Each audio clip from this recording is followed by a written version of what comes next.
आता एक मोठी बातमी राजकीय वर्तुळातून रुपाली चाकणकरांची रोहिणी खडसेंवर टीका आहे.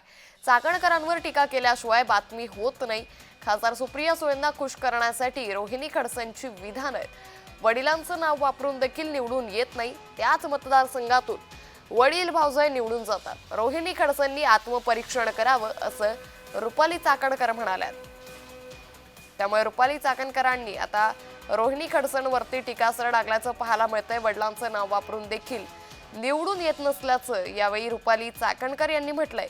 त्याच मतदारसंघातून वडील आणि भावजय निवडून येतात, मात्र वडिलांचं नाव असूनही आपण निवडून येत नाही. रोहिणी खडसेंनी थोडं आत्मपरीक्षण करावं असं रुपाली चाकणकर यांनी म्हटलंय.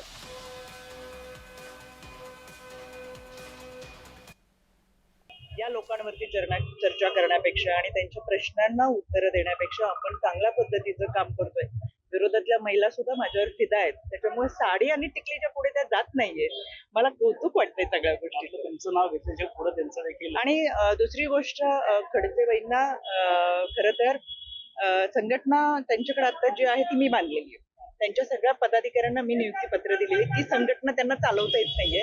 पण तरी सुद्धा सुप्रिया सुळेंना खुश करण्यासाठी रुपाली चाकणकरवर वक्तव्य केल्यानंतर कुठेतरी आपण मीडियाला दिसू म्हणून कदाचित वक्तव्य करत असतील. काल दिवसभर कार्यक्रम केले, कुठेही बातमी झाली नसेल, पण रुपाली चाकणकरवर बोलल्या बातमी झाली का नाही. ही ताकद आहे रुपाली काय चाकणकर. सल्ला देणार का पक्षवाढीसाठी या पुढे त्यांना? सल्ला द्यायची गरज नाहीये. पक्षाने जबाबदारी दिली ती जबाबदारी पेलली पाहिजे. ही विधानं जी आहेत, स्वतःच्या 6 टर्म सुरक्षित असलेला वडिलांचा मतदारसंघ लेकीला दोनदा देऊनही साम दाम दंड भेद वापरूनही वडिलांचं नाव वापरूनही निवडून येत नाही.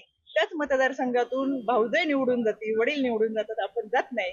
त्याचं आत्मचिंतन करणं फार गरजेचं.